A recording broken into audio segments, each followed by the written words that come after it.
You know, if you're a manager, you've probably felt it. That feeling of being stuck, right in the middle, caught between these big, grand strategies from the top and the day-to-day reality of your team down below. But what if that spot, right there in the middle, isn't a bottleneck? What if it's actually the most powerful place you could be? Okay, let's dive into how you can make that shift from just a manager to a real changemaker, even when you don't have all the formal authority. Does any of this sound familiar? I mean, this is the goal, right? To finally stop feeling stuck. To stop feeling like you're carrying the weight of every single project all by yourself. You want to be the person who just creates momentum instead of always waiting for permission. The one who can look at a total mess and somehow see a clear path forward. This isn't just some pipe dream. This is what happens when you learn to lead change from exactly where you are. And look, this feeling of frustration, it's not just you. It's built into the system. I mean, just look at these numbers. They're pretty staggering. 84% of digital transformations don't hit their goals. An incredible 95% of employees admit they don't even understand their own company's strategy, and 70% of mergers, they actually end up destroying value.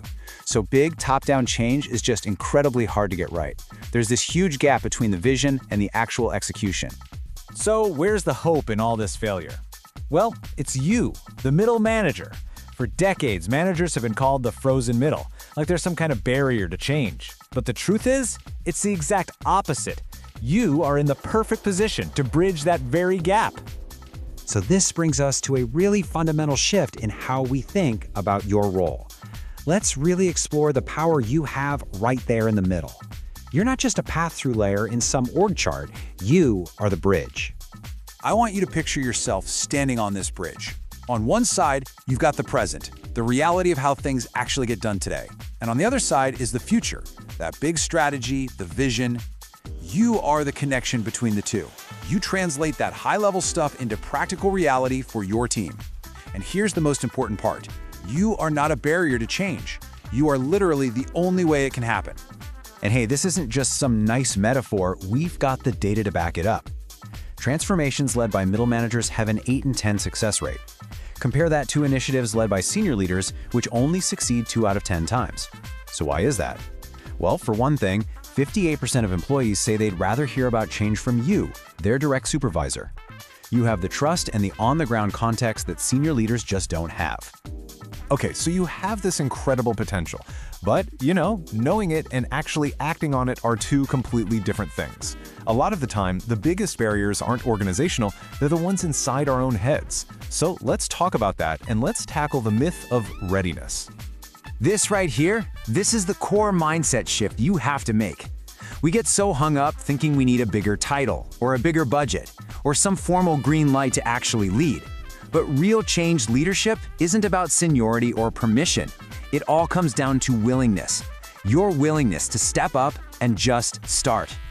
We all tell ourselves these stories, right? Oh, I'm not ready yet, or am I really the right person for this? We wait and wait for that perfect moment to arrive. But here's the truth. Readiness isn't something you find. It's something you build by actually doing the work. Waiting for the perfect time? That's just the fastest way to stay stuck right where you are. Then there's that other voice, the one that whispers, "What if I fail? I don't even know how to do this." And that's where we get it all wrong. Your job isn't to have all the answers. Your job is to have the right process to find those answers with your team. Think of it less like trying to follow some old, confusing map and more like having a GPS that gives you clear, turn-by-turn guidance. And of course, the really big one, burnout. How can I possibly add one more thing to my plate? Well, here's the secret. Sustainability doesn't come from being perfect. It comes from getting traction. Small wins create momentum, and that momentum creates energy. You don't burn out from working hard. You burn out from working hard in isolation when it feels like you're not making any progress. All right, so we've busted the myths that hold so many of us back, but how do you actually do this stuff? Let's get practical. We're going to look at 3 key levers you can start pulling right away to make a real impact. So, first things first, you've got to shift your role. You have to stop being the commander, the one trying to push this heavy cart of change forward all by yourself. The goal is to become more like a coach, or maybe a conductor of an orchestra, empowering your whole team to create something amazing together. So, what does that actually look like day to day? Well, you stop trying to convince everybody and design all the solutions on your own.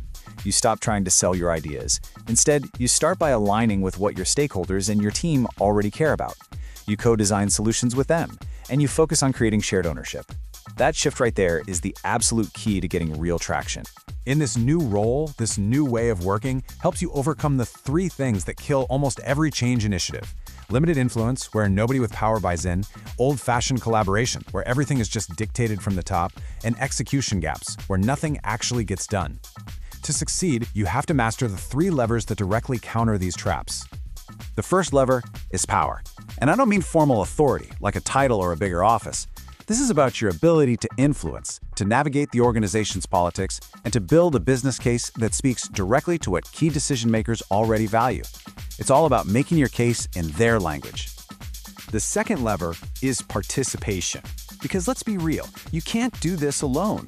This is all about mobilizing people. It's about inspiring your team with a clear vision and then engaging them in new ways so they can co-create and actually own the work themselves. This is where the real innovation happens. And the third lever is progress. This is how you prove that what you're doing is actually working. It's about measuring the results that matter, focusing on real outcomes, not just on being busy.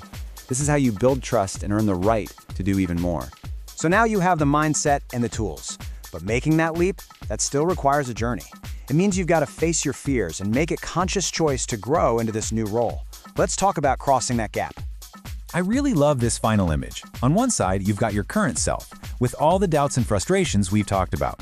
On the other side is your Changemaker self. And that space in between, that's the fear gap. It's the uncertainty that always comes with growth. But just like that first bridge we saw, this one is absolutely crossable. It's the journey from who you are now to who you're capable of becoming. So, I'll leave you with this one question to think about. Given your unique position, your unique insights, and your unique relationships, what is the change that only you can lead? Because the single greatest opportunity for changing your entire organization is you.